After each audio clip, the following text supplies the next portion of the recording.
clean, but I play with the boss, man. Girl, it's such a blessing, girl. But I'm for the rest of my life. A blessing, girl. A blessing, blessing. You're such a blessing, girl. But I'm for the rest of my life.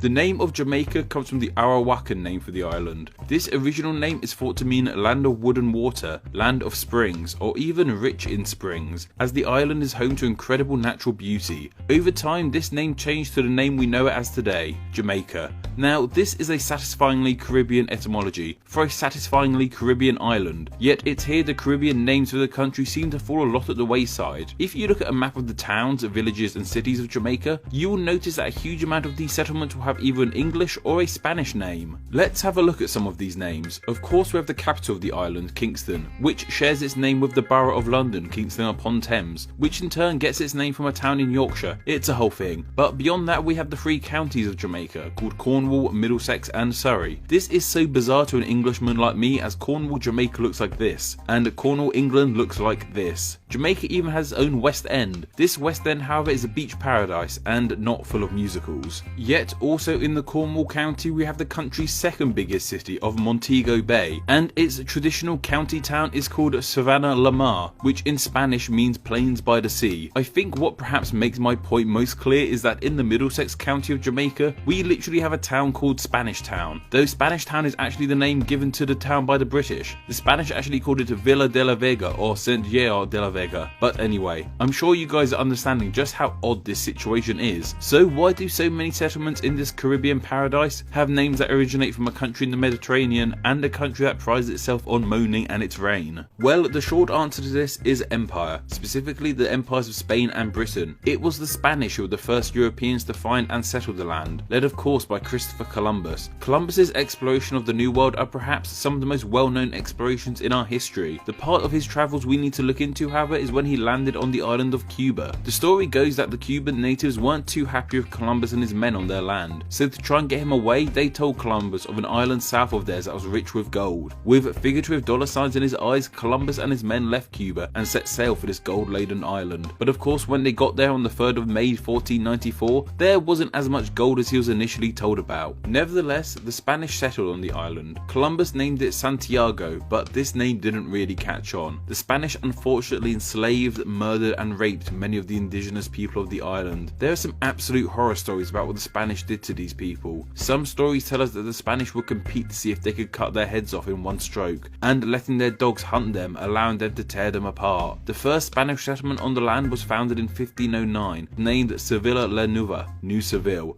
referencing the city of Old Seville in Spain. However, due to being built by swampland, the settlement didn't flourish like the Spanish expected. This led the Spanish to relocate the townspeople to the south of the island, founding in 1534 the aforementioned Villa de la Vega, Spanish town today, which became the capital of the island during the Spanish regime. And of course, there were many other settlements founded by the Spanish in Jamaica. Some of these have kept their original Spanish names like Las Choleras, but some have also had their names anglicised like Caguay becoming Caguay Bay, and now Passage Fort, and Esquivel, now Old Harbour. However, with the genocide of the indigenous people and the lack of any of the wealth that Columbus was told about on the island, Jamaica was deemed useless to the Spanish, becoming not much more than a supply base for them, and a good vantage point for them to help in their conquest of the more bountiful island of Cuba. Spanish rule on the island lasted from 1509 till 1655. The British Empire was eyeing up the island. Sugar was becoming more and more popular in Europe, and they saw the flat, fertile lands of Jamaica as an excellent place to grow, harvest and export the sugarcane. As I said, the Spanish, despite having rule of the island, didn't care too much about it, allowing it to not be as highly guarded as some of their other territories like Cuba. This led to the British easily taking control of Jamaica from the Spanish in 1655. Of course, the British needed labour to farm the sugarcane, and with the indigenous people of the island more or less gone,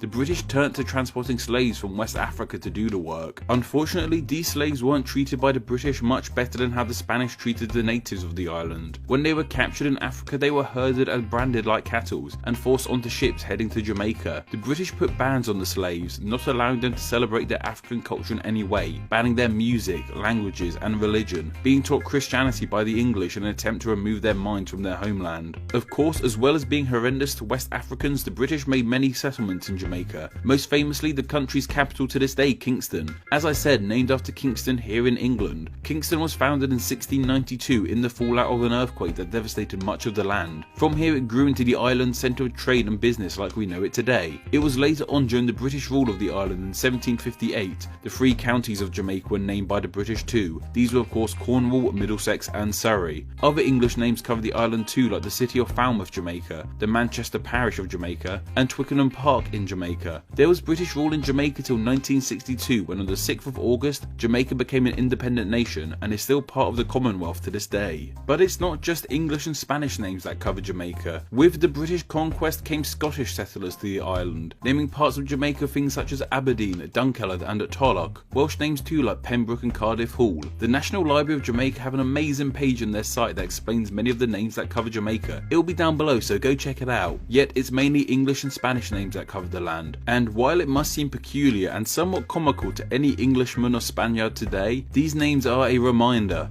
They're artifacts from a cruel and dark history that has taken place on the island of Jamaica.